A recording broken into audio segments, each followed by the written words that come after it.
Hello, hello, hello, ladies and gentlemen. If you don't know who I am, my name is Shook. I make videos for NBA, I make videos for NFL. We have an interesting NFL Thursday night game. Buffalo at Tampa Bay. Seems like Buffalo is getting like the weirdest matchups. New England, they lost to New England, I believe, last week, right? Yeah, ugh. All these videos they get posted on this subreddit right here. It's called DF Sports. You can find my post with my username Shook. Here's my NBA post for today. There was no news besides LaMelo on a limit. You can ask me questions about each slate leading up to lock. I'll always reply to you as well. So that'll be linked down below in the comments, and then my Discord will also be linked down below in the comments. Where I have in-depth content, player pools for cash and tournaments, cores for cash and tournaments. I give you a cash core, I give you a GPP core, a whole color-coded column for cash plays, GPP plays, stuff like that. That'll be in the Reddit post as well. And then if you ever need to get a hold of me privately, you can do so right here on Twitter. Here are my handles if you ever need to message me on Twitter or anything. So, last week, goddamn, I keep forgetting to pull up my lineups before the NBA slate starts because I don't sweat my NBA lineups. But, Sunday, I missed cash on main slate, cashed on afternoon slate, and cashed on showdown, I believe. And then Monday, I chopped, I think, in cash. Yeah, chopped. So another slightly profitable week for me. But let's get into the slate. So we will go over the Tampa Bay side first, as usual. So I'm not too worried about the injuries to Mayfield and Godwin. Fully expecting them to go here. So with that being said, you have Mike Evans, the highest price play on the Bucs. Now I think Mike Evans is a good tournament play, solely for the reason that I don't think a lot of people are going to have the money to afford him. I mean, everyone's gonna, Godwin's much easier to get to at a cheaper price point. You have everyone probably playing Josh Allen. You have everyone slamming Stephon Diggs, right? So it's kind of going to be hard to get to Mike Evans. I mean, he still does have an insane ceiling. So I do have interest in him for tournaments. He's going to be really low owned if I had to guess. He's going to be under owned more than he should. So I do have interest in Mike Evans for tournaments solely for that reason. I don't think a lot of people are going to get to him, and he does still have a pretty high ceiling, right? And then you have Baker at 9-2. I think he's reasonable. He's a quarterback. He's sub 10K. They have pretty high floors. Hopefully Buffalo will be able to put up some points, which means Baker's going to have to throw the ball a lot more, which means his floor, his ceiling goes up, right? So I have no issues with Baker on this slate. I also think he'll be a bit under-owned than he should be, kind of like Kirk Cousins was on the Monday Night Football slate. Was it Sunday night or Monday night? I forget. But Kirk Cousins was like 20% owned or something. Just unbelievable. I think Baker will kind of be in a similar situation there. I think he'll be a bit under-owned as well. I think this whole Tampa Bay side of the game will be under-owned in my opinion. So, yeah, I like Evan's ceiling. I think Mayfield's perfectly reasonable. And then we get more into the skill position players. So, Rachaad White, he played 55 of the 73 snaps last week. I mean, that's the good thing with Rachaad White. They're going to play him an absolute ton. He's going to be in there a lot. I definitely do prefer Rachaad White to James Cook. James Cook is kind of splitting snaps right now with Latavius. So if I had to pick one running back on this slate, Rachaad White would be my favorite of that group. And I mean, the usage is there. I think the expectation of touches for him is around 15 to 20. He is involved in the passing game as well. And if they go down early, he's not going to get scripted out of this game. So I think Rachaad White definitely does look like a pretty safe play to me. And then you have Godwin at 7.8K. Looking at his snaps last week, I mean, the good thing with Godwin and Evans, right, is they're not really going to leave the field. Evans played 57 of the 73 snaps. Godwin played 51 of the 73 snaps. Where is it? He's getting a bunch of targets game. I don't know why the price came down this much. I think he's a really safe play with some upside as well. So I do like Godwin at this price point. It's definitely too cheap. You guys know my thoughts on kickers now that they have priced them up. They're still in play, but now that the kickers are getting up in price point, it's a lot harder for them to be in the winning lineups. That doesn't mean they are out of play, but personally for me, they're always going over owned, and now the price points are up, which means they're harder to be optimal. Um, Makes them worse plays if you understand what I'm saying. So the kickers, they're safe, they're fine. If you're playing cash games, I'm more fine with them. In tournaments, I think they get downgrades with their price points of late, but they're pretty safe plays if you ask me.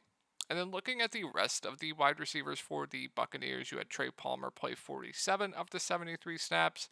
You had Jarrett play 21 of the 73, and you had Tompkins play 19 of the 73. So Palmer's at 4.2K. I think, at this price point, he's a bit overpriced, but it also will keep his ownership down. Tough for me to click on personally, but is in play for large field tournaments. And I do like the Buccaneers D. I do.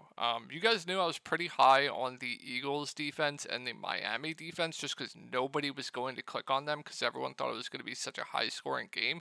And both defenses nuked at low ownership. I think that's going to be the case here for the Buccaneers defense. And Josh Allen's pretty turnover prone, right? So I think, and they're going to drop back a ton. The Bills are going to drop back a lot, and a defense really, really has a ceiling where they're going up against a team that is going to be dropping back and throwing the ball a lot more because they have more opportunities for interceptions, pick sixes, sacks, fumble recoveries, etc. So I think the Bucs defense on this slate at 3.6K is really, really interesting, and I think they could have a pretty high ceiling on the slate. So I definitely have interest in the Bucs defense, and I think they'll be really low owned on this slate. And then you have K. Dotton at 3K. Just know if you play Bucs defense, though, they're probably going to get killed more often than not. But I think they'll be lower owned than they should be. And then you have K. Dotton, played 70 of the 73 snaps, was in on 44 passing plays, run blocked on 21 of those. I think he's one of the safest value plays on the board. I think he's a pretty good value. I think he, once again, is too cheap. And then you kind of get into like the punts. Like, I think Vaughn's an okay punt. He played 18 of the 73 snaps.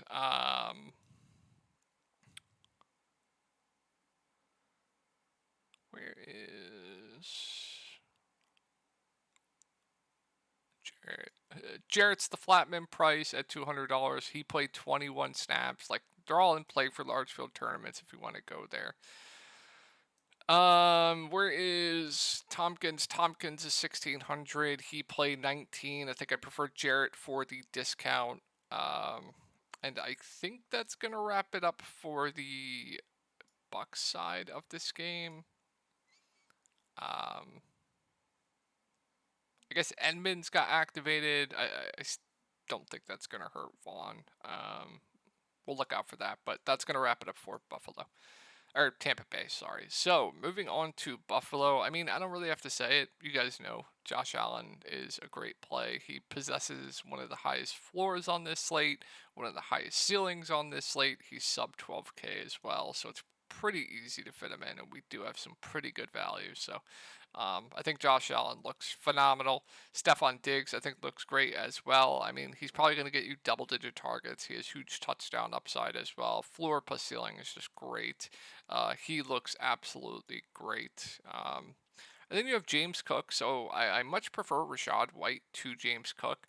Looking at the snap counts for James Cook and Latavius Murray, they basically split the snaps last week. So you have a guy that's going to play about 50% of the snaps, and he's almost 9K, and he's surely going to get ownership. That seems like a pretty bad play to me. So I will probably be fading James Cook. I think he's overpriced. And then you have Gabe Davis. So here's the thing with Davis. I always like him for tournaments because nobody likes to play him because his floor is really, really, really low. I mean, look at this: 1.6 fantasy points, 4 fantasy points, 5 fantasy points. So that's what you have to know when you're clicking on Gabe Davis: is the floor is extremely low with him, but he does have this type of ceiling. He does have games where he does break the slate at low ownership. So yeah, I think Gabe Davis is a pretty good play, but just know if you do play him, you're probably going to get killed more often than not. kickers we went over, like Tyler Bass is 5.4K. Like I just have a tough time with the ownership that he's probably going to get clicking on him at that price point. Once again, a safe play, but they're priced right now. And then we have Dawson Knox out, so I think Dalton Kincaid looks phenomenal at 5K. He's not going to leave the field. They legit have no other choice. You have Quentin Morris out as well. I mean, Kincaid's probably going to play a ton of snaps. He looks great. His target market share is going to go up as well. Super safe. I really, really like Dalton Kincaid at that price point. Latavius Murray is playable. Getting about half the snaps, it's fine. Bills D's fine. Then we get into the punt wide receivers. So looking at last week, you have Hardy playing 19 snaps, Sherfield playing 16, Khalil Shakir playing 24. So the guy that's going to be most productive when he's out there on the field is going to be Deontay Hardy at 1K. He's not playing a ton of snaps, though. Shakir at 3.2, I think, seems priced about right. And then you have Sherfield at $400, who is just, like, there for me. They're all viable punts in tournaments if you want to go there. So I think that's going to wrap it up for this slate, guys. I hope you guys had a good week, and I will talk to y'all in the next one.